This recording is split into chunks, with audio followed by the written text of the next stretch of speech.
안녕하십니까. 반갑습니다. 여기는 남도향토 음식박물관입니다. 오늘은 김미영 개인전 살펴보러 왔습니다. 오늘은 마침 우리 작가님하고 이야기할 기회가 있어서 잠시 인터뷰랑 묻고 싶은 대로 하겠습니다. 여러분 무들 한백당 찾아주시면 이런 기회에 여러분과 같이 소통합니다. 오늘 귀중한 시간을 이렇게 저한테 할애해 주셔서 고맙고. 서양화가 김미영입니다. 광주에서 활동하고 있는 작가이고요. 저는 이제 호대 서양학과를 나오고 이제 조선대 디자인에서 석사를 졸업했는데요. 이제 제 주제는 이렇게 이제 쭉 둘러보시면 아시겠지만 인물과 자연, 그 다음에 꽃들 이런 것들이 저의 주제가 됩니다. 네. 비파는 이제 제가 이거 처음 비파를 이제 시작한 거 저는 원래 바이올린 악기를 하는 연주자들을 작품으로 그리고 있는데요. 이제 사실 이 비파는 제가 이제 성경 속에 제가 그 인물을 찾다가 이제 그 비파와 수금으로 우리가 찬양한다라고 해서 그 비파를 이제 이렇게 찾다가 보니까 이제 중국 비파가 나왔는데 이제 그 여인들의 모습 속에서 우리 다윗이 이제 성경 속의 인물에서 다윗이 사울이 악기를 들렸을 때 이게 비파와 수금으로 찬양했을 때 거기에서 악기가 물러간다라는 그런 것이 있거든요. 그래서 그 속에서 이제 착안을 해서 작품을 했습니다. 그리고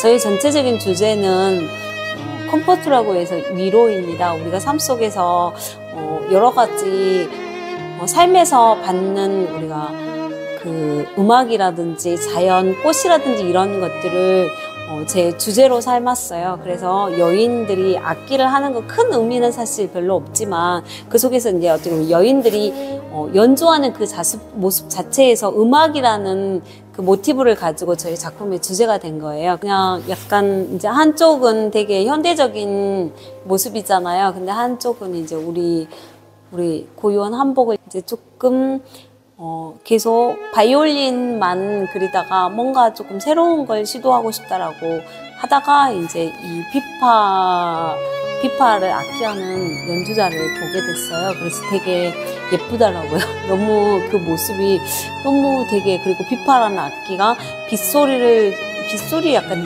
그런 느낌이어서 되게 제 마음에 왔어요. 그래서 이제 그렇게 이 여인이 탄생하게 됐고, 그 뒤에 이제 제가 전시를 하다가 저게 수레국화라고 하면 좋겠다라는 생각을 해서 저렇게 저 작품이 나오게 된 겁니다.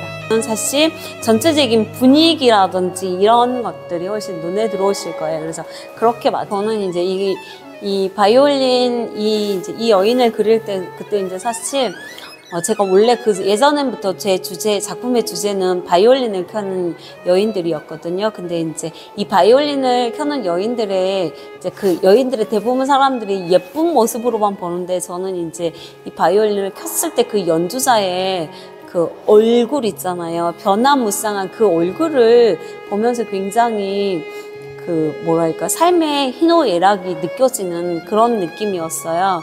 그래서 이제 이 바이올린을 그리게 되었고, 사실 이건 노란 장미인데 되게 노란 장미가 화사한 5월달, 6월달에 굉장히 화사한 봄날 같잖아요. 그래서 되게 이 여인은 그 악기에 바이올린을 켜면서 거기에 심취해 있고, 이제 어떻게 보면 그 화사한 봄날 속에서 피어나는 그 연주가 들리는 것처럼 그렇게 작품을 하려고 이렇게 표현했습니다.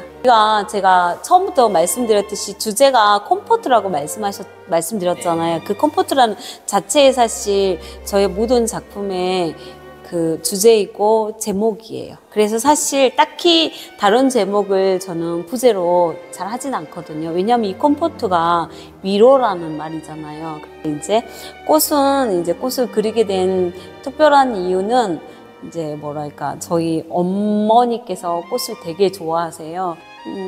제가 어느 순간에 제가 이 컴포트라는 주제를 잡고 난 다음 작품 활동을 하다 보니까 나에게는 음악이 어떻게 보면 위로의 대상이지만 저희 어머니에겐 꽃이 위로의 대상인 거예요. 그래서 어머니들은 가자, 이제 그렇게 하면서 이 주제, 꽃이라는 주제가 저에게 다가왔어요. 그리고 해바라기는 이제 우리가 소재 자체가 해바라기는 이제 뭐 북이르상 이제 뭐 되게 집에 해바라기가 해처럼 이제 어떻게 보면 집을 비춰주는 것도 있고, 우리가 현대인들도 대부분 해바라기 하나 놔두면, 집에 놔두면 복이 온다라고 이제 북이 영화가 온다고 생각을 하셔서 대부분 집에 하시는데, 이제 저한테는 그냥 뭐랄까, 이 해바라기는 그냥 우리 선배 집에 잠깐 놀러 갔었는데 이 해바라기가 주는 색감이 이 노란색이 너무 좋았어요. 구례에서, 네, 구례 산수 마을 가서 이제 거기서 위에 전망대에서 찍었는데, 그 마을이 그 어렸을 때 저 뒷동산, 저 멀리 있는 산은 우리 어렸을 때 그 산속 저기 그 어렸을 때 그 느낌이 있잖아요. 벚꽃이에요. 근데 이제 작년부터 사실 소재는 화양연화라고요. 이제 영화를 보셨던 분은 아시겠지만 화양연화라는 그 영화가 있거든요. 근데 이제 가장 화려한, 가장 행복한 순간을 했는데, 사실 이제 봄의 가장 아름다운 꽃은 사실 벚꽃이잖아요. 근데 이제 되게 짧게 금방 지잖아요. 근데 저는 이것을 보면서 약간 뭐랄까, 약간 인생 같다라는 그런 생각을 했어요. 우리의 인생.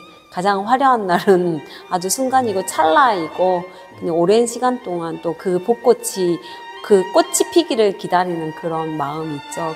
올리고 해서 이제 앞쪽은 보시겠지만 잘 보셨어요. 앞쪽은 굉장히 물감이, 이제 화면으로 보시면 잘 모르시겠지만 굉장히 물감을 많이 올려서 앞에를 도톰하게 하고, 뒤쪽으로는 이제 한낭열쇠, 왜냐면 이게 이제 풍경화기 때문에 약간 그런 원근법이라든지 공간감을 주기 위해서 작품을 그렇게 했습니다. 엄청 그날 눈이 많이 왔었거든요. 정말 눈이 많이 왔는데 그 눈 속에 이렇게 나무가 얹혀있는 모습들이 또 너무 아름다운 거예요. 그러면서 또 이 하나의 작품이 완성되면서 저는 이제 늘 항상 이 소나무를 보면서 어떻게 보면 그래도 잘 견디고 있구나, 이런 생각들이 있잖아요. 겨울부터 이제 봄까지 피는 꽃이잖아요. 그렇죠. 근데 이제 이 동백도 어떻게 보면 그 추운 겨울을 이겨내고 꽃을 피운다는 게 어떤 인고의 시간이잖아요. 굉장히 그 고통과. 근데 사실 우리 모든 사람의 인생 같고, 이제 이 작품이 저한테 온 거는 어떻게 보면 거의 작가들은 이제 모든 게 아마 거의 그럴 것 같아요. 뭔가 작품이 자기화 되어서 이것을 보면서 내 자신과 같은 약간 그런 느낌일 것 같기는 해요. 왜냐면 우리가 작품 하나를 탄생할 때, 이거 작품을 창작할 때 굉장히 여러 가지 힘듦이 있고 수없이 내 자신하고 싸움이 있거든요. 근데 이 동백도 마찬가지지만 그 추운 겨울을 이겨내고 꽃을 피운다는 건 정말 생명력도 대단한 거고, 그렇잖아요. 그 인고의 시간을 겪으면서 그 꽃을 피지만 동백이, 사실 어떻게 보면 동백은 제가 느끼기엔 하나도 버리는 게 없다고 하더라고요. 이 동백에서 기름을 빼서 동백 기름을 만들고. 근데 사실 저는 동백이 좋은 이유는 어떻게 보면 꽃이 가장 아름다울 때 툭 떨어지는 것 같아요. 네, 그래서 저는 어쩌면 그 속에서도 내 인생에서 내가 어떻게 보면 늘 항상 아까도 말씀드린 자기화를 좀 시킨다고 했잖아요. 나도 이렇게 아름다울 때 이렇게 했으면 좋겠다, 이런 마음이 있잖아요. 어떻게 보면 인생을 살아가는 데 있어서 좀 뭐랄까, 구차하게 살지 않았으면 좋겠다. 왜냐면 그 작가로서도 마찬가지고요. 여러 가지 그런 바람들이 제가 보면 늘 항상 떨어져 있는 순간도 되게 예쁘더라고요. 네, 그래서 구차하게 떨어지지 않아서 저는 그래서 사실 이 동백꽃을 좋아해요. 이것도 낫달맞이 꽃인데, 이것도 이제 컴포트라고 해서 저의 모든 주제는 다 컴포트라고 말씀드렸잖아요. 이제 어떻게 보면 자연 속에서 주는, 그러니까 굉장히 6월달에 7월달에 어디를 가다가 그때 2018년 정도인가, 그때 굉장히 이 꽃이 이렇게 흔하지 지금처럼 많지 않을 때였거든요. 근데 이제 굉장히 이렇게 군상을 이뤄가지고 꽃을 피우고 있는데 너무 예쁘더라고요. 근데 얘가 너무 가느다란데 되게 생명력이 오래 가더라고요. 그래서 그 모습이 너무 예쁘고 사랑스러웠어요. 근데 되게 이 꽃이 아주 작고 가느다라면서 얘는 그러니까 굉장히 막 바람에 살랑살랑 나는데 저는 그 바람에 살랑살랑 이렇게 하는 모습이 너무 예쁘더라고요. 그래서 근데 이것도 사실 우리나라 고유의 꽃이에요. 지금은 네, 토종꽃이에요. 처음에 제가 말씀드렸듯이 제가 이제 제가 처음에 바이올린 연주하는 작가들, 연주하는 사람들의 모습을 제가 작품으로 그렸다고 했잖아요. 그래서 이제 이게 거의 저희 초창기의 작품이에요. 그리고 이제 이 해바라기 같은 경우도 이제 어떻게 보면 저는 프라그를 보면 금남로 제가 또 디자인해서 전시하는 내용에서 저는 거기를 자주 가니까 그랬어요. 네, 앞전 네네 맞습니다. 시내에서 디자인 호텔인가요? 네, 시내에 있는 디자인 호텔이에요. 이제 거기서도 이제 잠깐 초대를 받아서 했는데요. 여기 이제 제가 이게 거의 여기 전시하던 작품은 거의 비슷합니다. 근데 이제 몇 개의 작품을 여기서는 봄이기 때문에 4월에 봄으로 해서 제가 이제 인물을 조금 빼고 거의 여기는 그러니까 계절은 흐르고라고 해서 이제 어떻게 보면 계절은 흐르지만 우리는 사실 시간이 얼마 지나면 우리는 사라질 수 있지만 절대 이 자연은 사라지지 않는다. 네네, 여기는 이제 되게 제가 강진아트홀에서 전시를 거기에 초대전을 받았던 건데요. 그때도 아까도 말씀드렸듯이 저는 사실 보라색을 되게 좋아해요. 근데 보라색이 가지고 있는 의미는 약간 치료하는 의미도 있고, 아까 우리 이제 여기 선생님이 잠깐 말씀하셨는데 어떻게 보면 그런 것 같아요. 저는 이제 이 시간이 좀 지나고 난 다음에 제가 제 자신을 보면은 제가 그림을 그리면서 붓질하는 게 결국엔 내 마음에 상처를 치료하는 어떤 그런 의미였다라고 생각을 하는 것 같아요. 그래서 제가 주로 보라색도 많이 했고, 예전에는 이제 사실 이런 모습들 보면 우리 어떤 삶의 고달픈 삶들 있잖아요. 그러니까 저희 엄마가 같은 살아왔던 그런 인생들 같은 이런 주제로 해서 꽃으로 이렇게, 네. 지금 이 장면은 여기에 그렇죠? 네네. 여기 이 백호는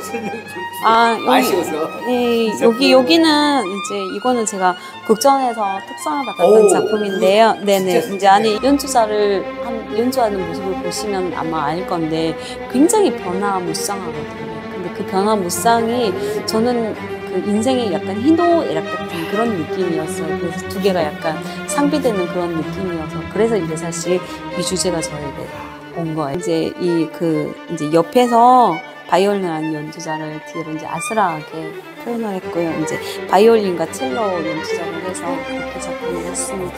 작은 시간에 정말 교수님들처럼 이렇게 해주셔서 제가 감사합니다. 작가님 원래 이렇게 알거든요. 충분히 말씀하고요. 사실은 아쉬워요. 혹시 다음 개인전이라든가 계획이 있으시다면 한 말씀하고 마무리 짓겠습니다. 제가 올해는 이제 전시를 근데 올해는 아마 10월 달이나 11월 달에 이제 아트페어, 저희 광주에서 하는 아트페어가 있어요. 그래서 그 아트페어 이제 준비하고 아마 이제 내년에는 시내에서 또 이제 복권만으로 약간 전시를 할 것 같아요. 네. 전국에 있는 무들 한국분들 기대해 주시고요. 우리 작가님의 이렇게 훌륭한 작품을 응원하겠습니다. 선생님 여기까지 인사드리겠습니다. 고맙습니다.